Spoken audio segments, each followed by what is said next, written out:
আজকে আমি শোনাচ্ছি কবি জীবনানন্দ দাশের ৭টি তারার তিমির কাব্যগ্রন্থের কবিতা সময়ের কাছে।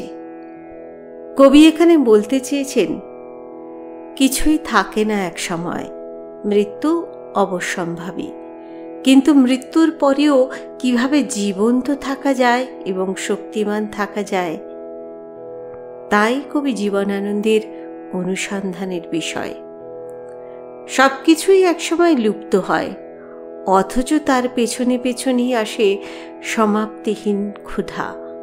সৃষ্টির আনন্দ, হারানোর বেদনা, এ সকল পাওয়া না পাওয়ার মধ্যেও নতুনের প্রতিনিধি হওয়াকে বরণ করে নিতে চায় কবি।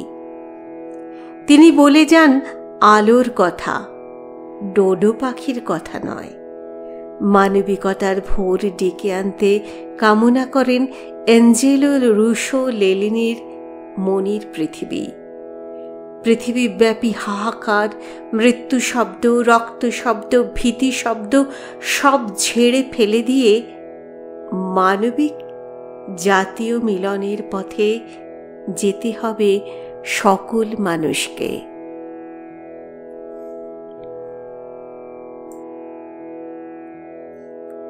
সময়ের কাছে এসে সাক্ষ্য দিয়ে চলে যেতে হয় কি কাজ করেছি আর কি কথা ভেবেছি। সেই সব একদিন হয়তোবা কোনো এক সমুদ্রের পারে, আজকের পরিচিত কোনো নীল আভার পাহাড়ে, অন্ধকারে হাড় কঙ্করের মতো শুয়ে নিজের আয়ুর দিন তবুও গণনা করে যায় চিরদিন। নীলিমার থেকে ঢের দূরে সরে গিয়ে, সূর্যের আলোর থেকে অন্তর্হিত হয়ে। প্যাপিরাসে সেদিন প্রিন্টিং প্রেসে কিছু নেই আর। প্রাচীন চীনের শেষে নবতম শতাব্দীর চীন সেদিন হারিয়ে গেছে। আজকে মানুষ আমি, তবুও তো সৃষ্টির হৃদয়ে হৈমন্তিক স্পন্দনের পথের ফসল। আর এই মানবের আগামী কঙ্কাল, আর নব নব নব মানবের তরে কেবল অপেক্ষাতুর হয়ে পথ চিনে নেওয়া, চিনে নিতে চাওয়া। আর সে চলার পথে বাধা দিয়ে অন্যের সমাপ্তিহীন ক্ষুধা। কেনই ক্ষুধা, কেনই সমাপ্তিহীন?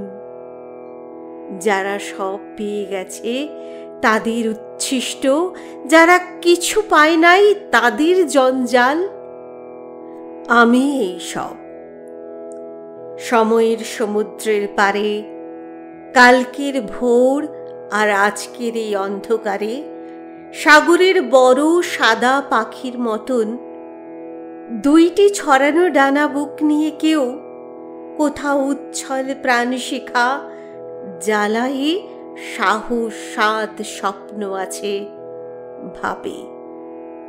ভেবে নিক যৌবনের জীবন্ত প্রতীক তার জয়। প্রৌঢ়তার দিকে তবু পৃথিবীর জ্ঞানীর বয়স অগ্রসর হয়ে কোনো আলোকের পাখিকে দেখেছে?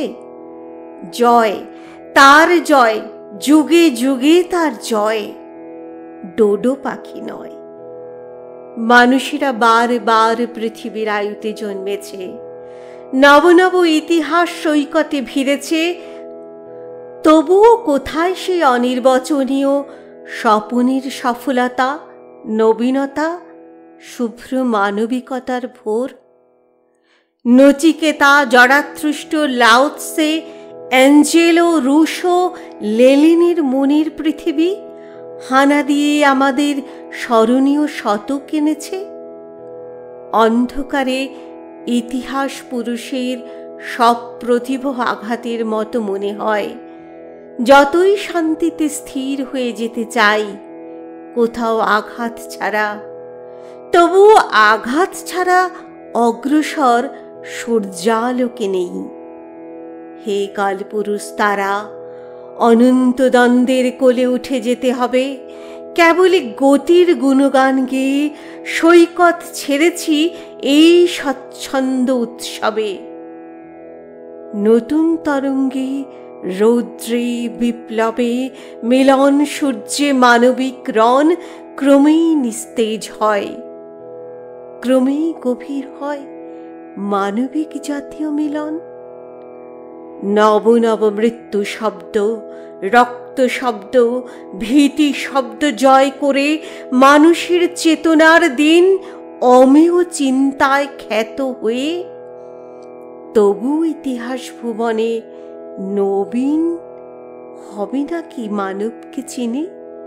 তবু প্রতিটি ব্যক্তির ৬০ বসন্তের তরে সেই সব শনিবের উদ্বোধনে আছে আছে আছে এই বোধির ভিতরে চলেছে নক্ষত্র, রাত্রি, সিন্ধু, রীতি, মানুষের বিষয় হৃদয়। জয় অস্ত সূর্য, জয় অলোক অরুণোদয়, জয়।